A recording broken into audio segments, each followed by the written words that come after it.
Hello, I'm Adam and I'm here today to talk to you more about fascism. And the reason I've come back to make another video on fascism is because I feel that it's important to let you hear from the fascists themselves about what they believed and what their agenda was, and how they were a socialist movement.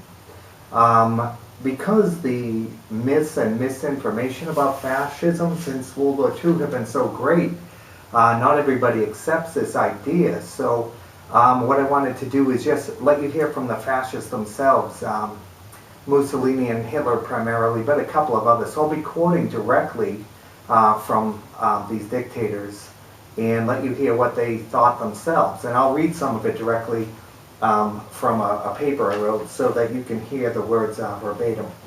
And then I'll make another video to follow up about a couple of more misconceptions about fascism as well. So what I wanted to do is, because I'm talking about fascism being a socialist movement, I wanted to just talk a little bit about socialism and capitalism. Now, capitalist democracy, as I call it, it's also called classic liberalism, as opposed to the 20th century meaning of liberalism in the United States, which is basically socialist in nature, socialistic.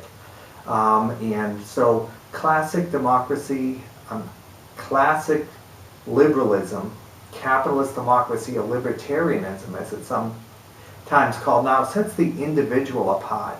It puts the primary nature of its movement as the individual, meaning that it's based on individual liberty, a system of voluntary exchange. It doesn't dictate the distributions and incomes in society at all. It leaves it up to the individual, a system of voluntary exchange, a system of private property rights, and people are left to pursue their own ends. They can do what they like with their property to pursue their own happiness. This is as opposed to the socialist systems of government, socialist democracy, fascism, and communism. Capitalist democracy is very ideological. It's not pragmatic. It sets forth private property, voluntary exchange, and the right for individuals to pursue their own individual happiness. And this is not the case of socialism, which sets the collective, the right of the collective to dictate to individuals what parameters it can do and what it cannot do.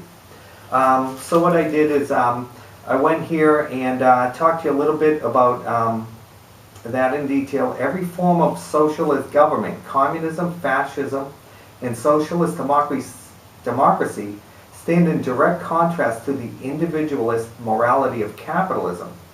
The moral outlook of the socialist nation builders of interwar Europe could not have been more different from the American founding fathers, who held that the pursuit of happiness to be self-evident. The American founding fathers designed a nation they hoped would protect each individual's inalienable right to life, liberty, and the pursuit of happiness, while the European socialists designed nations that would obligate everyone to serve the collective whole to one extent or another. And socialism is defined in the dictionary as socialism is a system of social organization in which the means of production and distribution are owned or controlled collectively or by the government. So owned or controlled. So you don't have to seize property. You can just control it through regulation, and not regulation that is meant to have an orderly marketplace, to be fair. It is a regulation to redistribute wealth and to direct the energy of society to a particular outcome. And it says here that, and here's a quote from Hitler, this is socialism, he says, of his movement. He says it very explicitly and clearly, this is socialism. Not such trifles as the private possession of the means of production. Of what importance is it that I range men firmly within a discipline they cannot escape? Let men own land or factories as much as they please. The decisive factor is the state. Through the party is supreme over them. Regardless whether they are owners or workers, our socialism goes far deeper. The people about us are unaware of what is really happening to them. They gaze fascinated at one or two superficialities, such as possessions and income and rank, and other outworn conceptions. Why need we socialize banks and factories? We socialize human beings. And so what he's saying here is very clearly that fascism is a socialist movement.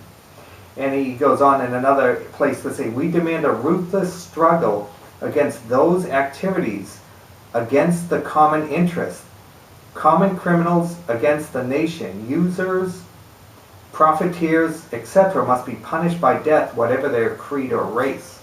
This actually comes from the Nazis' 25 points, which are almost all socialist in nature. Both Adolf Hitler and Benito Mussolini were socialists.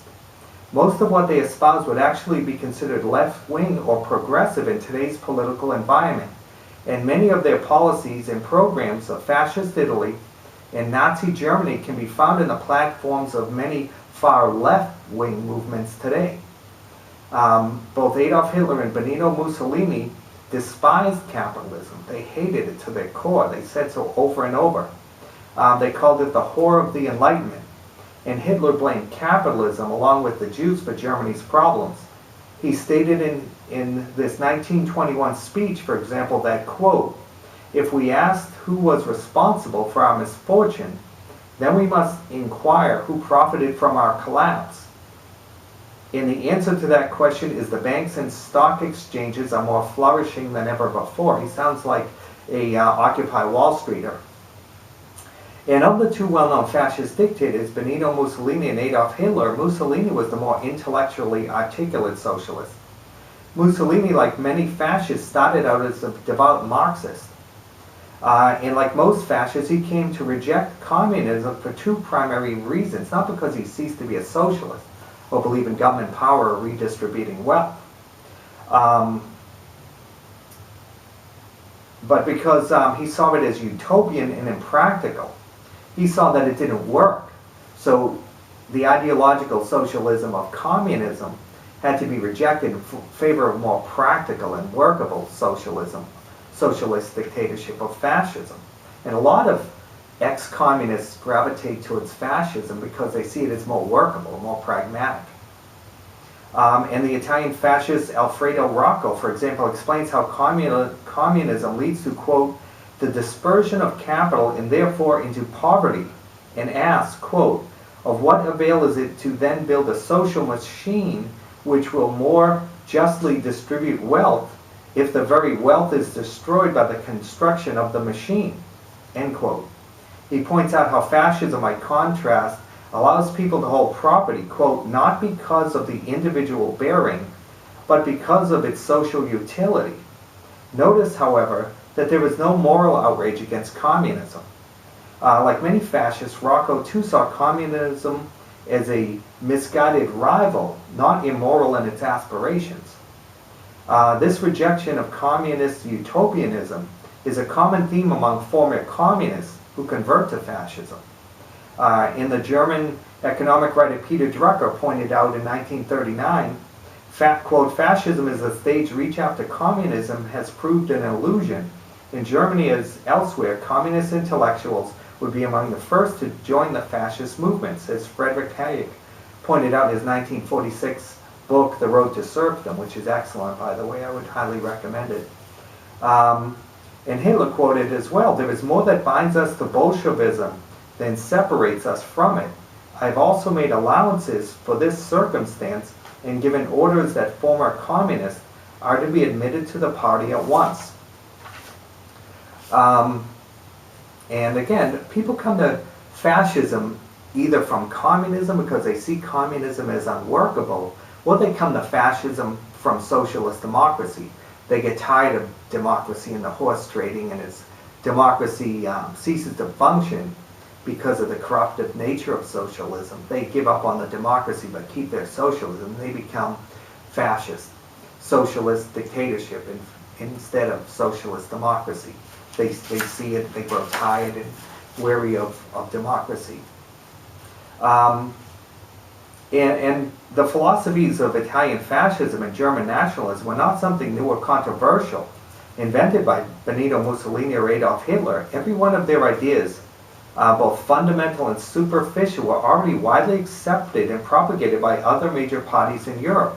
When Adolf Hitler declared that the state of mind which subordinates the interest of the ego to the conservation of the community is really the first premise of every truly human culture, and also, quote, it is necessary that the individual should finally come to realize that his own ego is of no importance in comparison with the existence of his nation, that the position of the individual ego is conditioned solely by the interest of the nation as a whole. And this doesn't sound capitalist at all. It sounds the complete opposite of what the Founding Fathers wrote. And again, in the German Weimar Constitution, the constitution of Germany's socialist democracy before Hitler came to power, stated that every German has the moral obligation, his personal freedom notwithstanding, to exercise his mental and physical powers in a manner required by the welfare of all. Again, it's a very socialistic statement. You hear that said today by left-wing politicians all over the world. And which echoes Hegel, the German philosopher, who said, a single person, I need hardly say, is something subordinate, and as such must dedicate himself to the ethical whole. This is a common theme of communism, of fascism and socialism. And so none of this was controversial to the German people. The ideas, dictatorship was. But the socialistic nature of fascism was not controversial because that's what they believed themselves. And in fact, when the fascists took over Germany, a lot of the same people continued their own old jobs that they had under the Weimar socialist democracy and continued doing it under the fascist dictatorship. And Mussolini was, again, hated capitalism. And he would say, I remind Italian industry of the principles. Until now it has been too individualistic. The old system and old ways must be abandoned. The citizen in the fascist state, he wrote, quote, is no longer a selfish individual who has the antisocial right of rebelling against any law of the collectivity. He was also a strong believer in the, quote, organic state, and declared his fundamental ideas that, quote, to fascism the world is not the material world which appears on the surface, in which man is an individual separated from other men, but, quote, for the fascist, all is comprised in the state, and nothing spiritual or human exists, much less has any value outside the state. This has nothing to do with capitalism. It's fundamentally socialist. You cannot separate it out at all. Mussolini said that outside the state there can be neither individual nor groups, and that communism, quote, confines the movement of history within the class struggle and ignores the unity of classes established in one economic and moral reality in the state. And so fascism is opposed to class syndicalism. Again, he was a communist. He knew communism, and he came to fascism because he saw it as divisive. He saw communism as divisive and unworkable. He states, quote, fascism is opposed to all the individualistic abstractions of the materialistic nature, like those of the 18th century, meaning capitalism. Against individualism, the fascist concept is for the state, and it is for the individual insofar as he coincides with the state. It is opposed to classic liberalism, which again is individual liberty and capitalism. In 1941, Mussolini declared, we have actually been at war since 1921. That is, from the day we lifted the flag of our revolution, which was then defended by a handful of men against the Masonic, democratic, capitalist world. Mussolini hated capitalism. He saw himself his whole life against capitalism, whether he was a communist or a fascist. And in his autobiography, he boasted that, quote, I think that Italy has advanced beyond all the European nations. In fact, it has ratified the laws for the 8-hour day, for obligatory insurance, for regulation of the work of women and children, for assistance and benefit after work diversion in adult education, and finally the obligatory insurance against illnesses. All of this shows how in every detail and field of labor I stand by the Italian working classes. Not that socialism is necessarily pro-working classes. You have pro-business socialist, pro-labor socialist, socialist of all stripes. But this is what drew socialist Democrats into fascism. They could ram through their agenda without having to worry about democracy. And Hitler and his 25 points of the Nazi Party. You can decide for yourself if this is capitalist. We demand the state consider the provision